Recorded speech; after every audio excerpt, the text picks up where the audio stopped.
The production of this program is made possible thanks to the support of the following and viewers like you.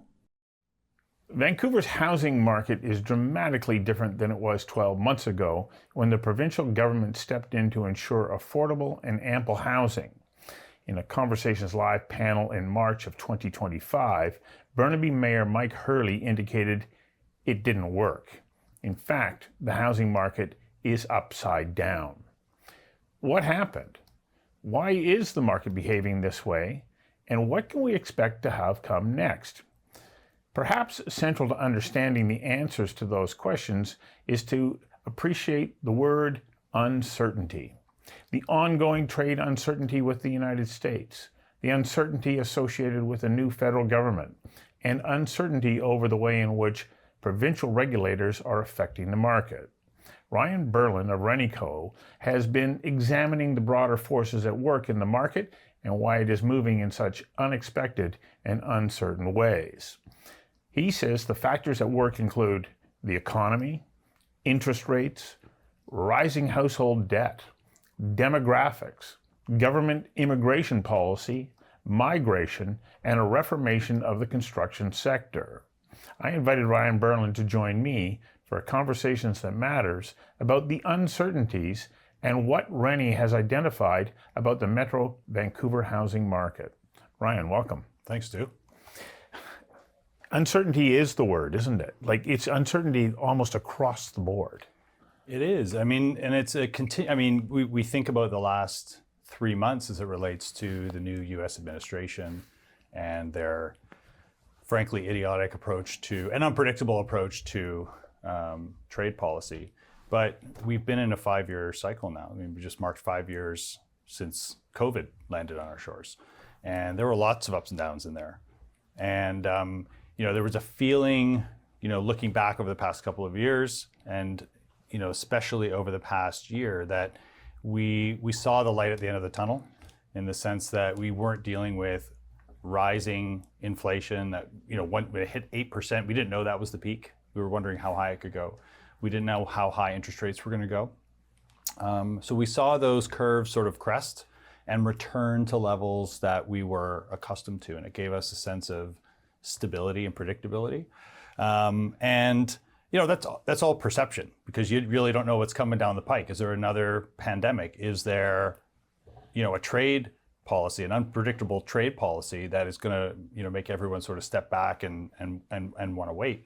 And I mean, that's what's happened. So if you look at the end of 2024, I would say if we look at the housing market, I wouldn't say it was in great shape, but it was at the point where we started to see a little bit more activity. It was like, buyers were coming out of the woodwork and sort of tiptoeing in, and, if the home made sense for them, they would do it. We didn't have there was no speculative activity. There was no real opportunistic buying, but we saw a return almost to typical levels. Not quite, but through Q4 of last year, we saw some year-over-year increases in sales. That continued into January. So those are positive signs. Those are positives, yeah, because it wasn't an overheating market. We were coming from a real nadir in terms of activity. So it was really just moving back to what was considered typical. And we didn't quite get there when February came along. And all of a sudden, threats were made about tariffs being applied to all, from the US to exports from all countries, including Canada. And everyone then starts having conversations about, well, what does this mean? What does it mean for my job? What does it mean for the cost of living, inflation, interest rates? And no one had a good answer. I mean, we still don't have good answers.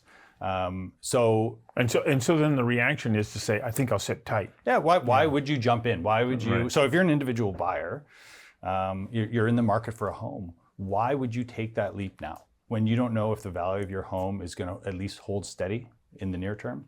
You don't know if in 5 years, when you go to renew your mortgage, you don't know if you'll be facing higher interest rates. For 40 years leading up to COVID, that wasn't the case. You could predictably renew your mortgage every 5 years, lock in for 5 years, renew at a lower rate, a lower outstanding balance, your payments went down. It was great. Mm-hmm. And then all of a sudden, it was like once bitten, twice shy with this, the increase in inflation on the back end of COVID through 2021 and 2022. and higher rates. And all of a sudden people are renewing at higher rates, or they're stuck in a variable rate mortgage that they can't get out of. And so we saw negative amortizations in mortgages, right? So I think it was a bit of a reality check for people. And now that scenario, you can't preclude from happening again. The production of this program is made possible thanks to the support of the following and viewers like you. Well, the other thing that I noticed in your report is you're saying, okay, for a number of people who jumped in at COVID because literally had historically low interest rates that were frozen, and they went, okay, now's the time to leap in. Well, those are coming due now. And those mortgage rates are 2.5%, maybe even 3% higher than what they bought in at. Absolutely. I'm one of those people. It's that is a reality. I think for some of us, we knew that this was it was a moment in time, that this was not the new baseline for rates. I think the concerning part there is for households that took on maximum leverage at that time that rates were at a minimum. And so, they may have been stretching themselves then, and now, you're looking at rates that might be close to triple what they were paying previously, right? So, no, the reality is, I think it's too simplistic to just say, hey, your payments went up, therefore you're in deep trouble. Right. Because over a 5-year period, for one thing, if you're managing your finances in a reasonable way, you are paying down that principal. But you're also, for the typical person, not everyone, but typical person, and often homeowners, over a 5-year period, you are seeing an increase in wages. Like, we've seen pretty strong wage growth over the past 5 years, like between 3% and 5%, right? And that's just sort of consistent, growth in earnings. But, it's reasonable to think too that people, you get promoted in that time, and so you could experience income jumps. And I'm not saying that's everyone's scenario, but that is part of the equation as well. Regardless, it is more expensive to own a home today than it was 5 years ago. Well, and in looking at your report, bring in the uncertainty about what the economy is going to look like right now. And that affects buying behavior. Absolutely. So, you are just not going to make the biggest purchase of your life when you don't know what the future looks like, or you don't think you know. It's really just about perception, right? So, if you're nervous in this environment about your job, having a job, or you're looking at inflation and thinking, well, these tariffs, like, I don't know where this trade war is going to go. And it's possible that we really start to see these tariffs manifest as not just higher prices, but consistently higher prices, right? So that inflation now has become a longer term issue that the bank must respond to, the Bank of Canada must respond to with higher interest rates. And, we're already seeing bond yields, which really drive fixed mortgage rates, that the tail on that come back up.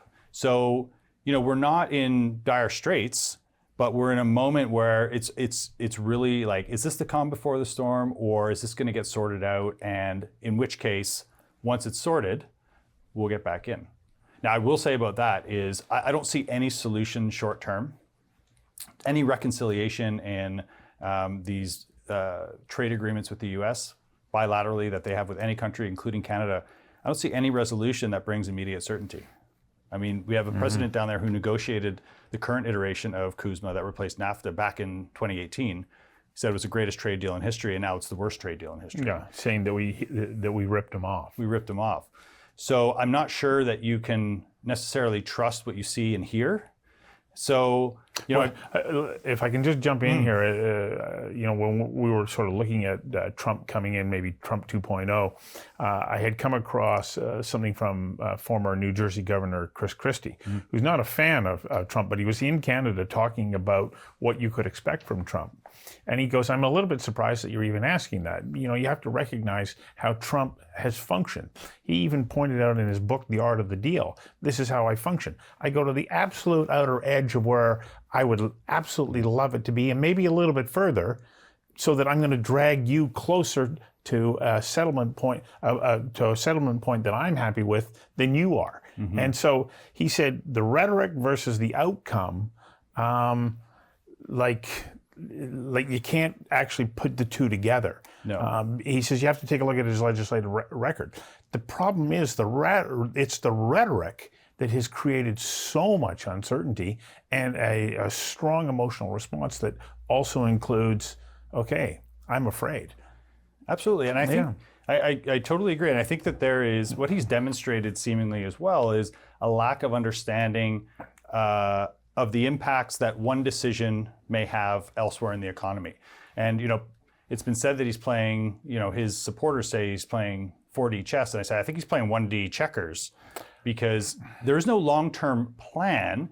He wants to negotiate and he wants a win when it comes to every trade deal that he's in the midst of discussing with other countries. He wants a win. But I think he didn't consider when he introduced quote unquote reciprocal tariffs. Of course, they weren't reciprocal, but that initial iteration of them and then pulling back on them, but then threatening countries and jacking them up on China, that would have the effect of really worrying the markets. One, that's going to hit the bottom line of companies that trade in international markets. And so it wasn't surprising that we saw the stock market come down. Yep. And then what he didn't expect, I'm sure, was that the bond market started to suffer. And that's a big problem for him, right? So we saw yields go up rather than down because people said historically, in times like these, if it wasn't the US at the origin of the uncertainty, the one driving it, you would have countries, investors, everybody flocking to the dollar and buying US government debt and driving those yields down. But this time it came from within the US. So people said, every actor on the world stage said, I don't know if that's should we be investing there? And so this is where now I think he has the pace of the rhetoric, if you will, has slowed. And I think part of that is there are people in his ear saying, hey, listen, there are some real repercussions here to, it's not the tariffs, but it's the lack of clarity on the tariffs. That is the issue. And so it's interesting for us to be having this discussion about what the impact on the Metro Vancouver real estate market is. But there's a real and direct link because it creates that level of uncertainty. I know, you wouldn't think it, right? You wouldn't think little old us here. I mean, there's 3 million of us in this region, but this, this outpost, relatively small in the southwest corner of Canada, seeing its housing market impacted so much. We're seeing it across the country, to be fair. This is not a Vancouver thing solely, but it is, and it's not even just buyers that are on the sidelines. It's anybody that's investing in anything, whether you're a company, maybe you had hiring plans and maybe you go, well, I actually don't know what my book of business is going to look like in 6 months, 12 months. And so maybe you just pause on that. You don't necessarily invest in new equipment and technology right now. And for developers as well, it's very hard to make that leap. You may have already acquired the land. You may have been ready to go to bring a new 300 home tower to market and sell that into the market. And now you go, well, I actually don't know if I can sell it. Right. And so you don't release it. And we're seeing that sort of pullback on supply. The production of this program is made possible thanks to the support of the following and viewers like you. Well, with the financing laws the way that they are, it is difficult for a developer to say, okay, I'm going to hit a certain threshold of pre-sales that are going to confirm that I can get through because of the timelines that are there. What changes are at work there, or what are the constraints that are affecting the market right now?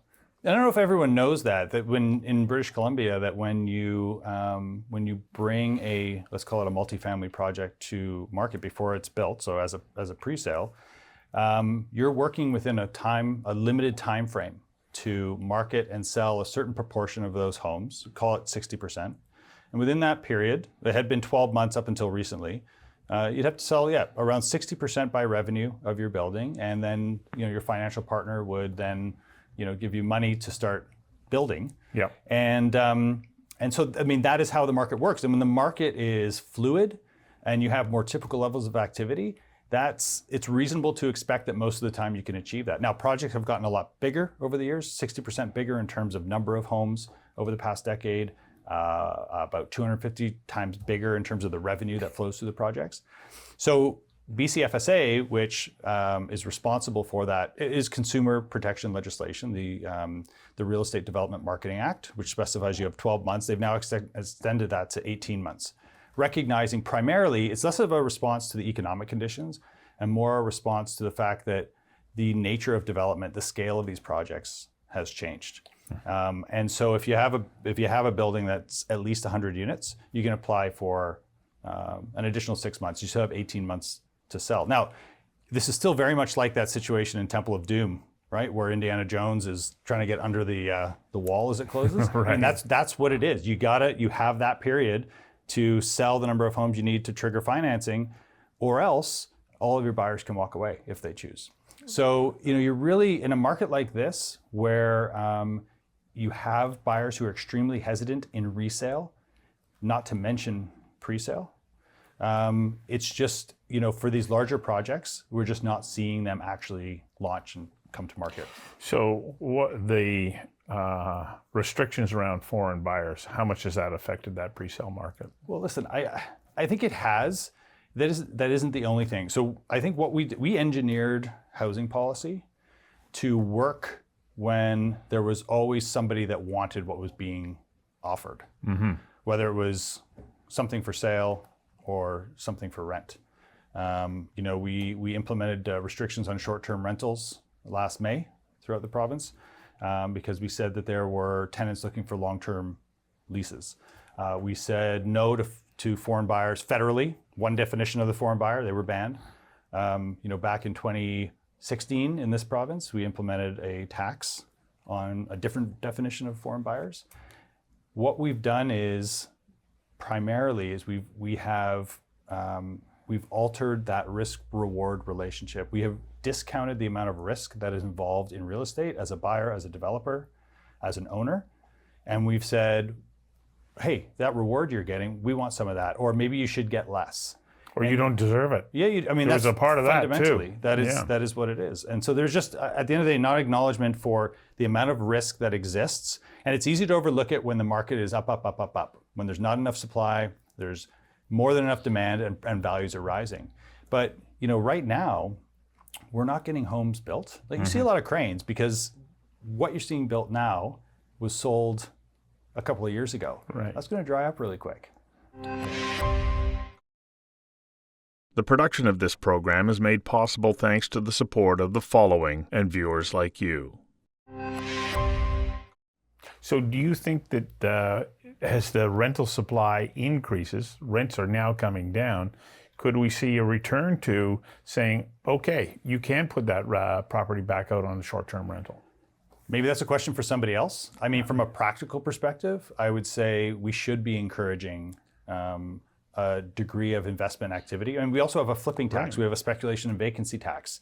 We had an increase in the capital gains inclusion rate for a period of time, not really, which won't be in place anymore. But it was sort of like we had all of these parameters in place where it's like if you held on to your asset for too long, you'd pay a tax. If you didn't hold on long enough for the flipping tax, you'd pay a tax. And so I just think that we have the market in a vice grip from a policy perspective. And I think what I would want to make clear is that for the long term, you can look right now and say, oh, we've got all this supply and not any demand. Sure, this is a blip in time. So if we just look medium and long term, we need more housing. And our housing in this region comes in the form of multifamily homes. So whether it's townhomes or it's 4 to 6 story wood frame or it's 20 to 50 story concrete. And investors have been a catalyst to that housing being delivered in a physical form. And we've seen, if I look at our own data, as we're a sales and marketing company, we work with dozens of developers, sell thousands of homes. In 2021, 2, and 3, about half of the buyers in the projects that we sold were investors. And these are just everyday people. For many of them, it's their only investment property. The rent doesn't actually cover the mortgage, but they're hoping in the long term it makes sense. So they're taking a risk. But they help to catalyze that new supply. We saw the investor share of purchases fall to a quarter in 2024, and through the first quarter of this year, it's down to 7%. So, I think, again, I go back to my statement about engineering policy to fit a market where there is you can call it infinite demand, but enough to not have that vice grip, be applied to the market. We've done that, but I think we need to look at more adaptive policy, and maybe that means pulling back on some of these things where it's like we actually do need supply. So how do we encourage that, right? Right. So last point here, we've only got about 2 or 3 minutes left, is to talk about the impact of the changing in immigration laws and what's happening within internal migration in Canada and the effects that it's having on this marketplace. Right. So we are headed into, or we might be in, a so-called demographic no man's land. And that's only half true because there's also no women. So all that is a bit of an overstatement, but what I'm referring to is the fact that we have seen tremendous population growth over the past few years, and really unconstrained growth. And as a result, the federal government's immigration plan has been updated. So in the fall of last year, we said, no, we still want immigrants, permanent residents, but instead of targeting 500,000 this year and next, we're going to reduce it to less than 400,000. That over the next 3 years, fewer than 400,000 immigrants is less than we've seen in each of the past 4 years. So it is a pullback, but it's still 30 to 40% more than we had seen historically. So it's still a big number. It's not the reason why we're going to see a paradigm shift in our demography. Okay. What the government also said is, beginning in the spring of last year, I believe, was they put a cap on international student visas. And then they expanded that and said, we want non-permanent residents, which includes students and temporary workers, as a share of our population to be 5% by the end of 2026.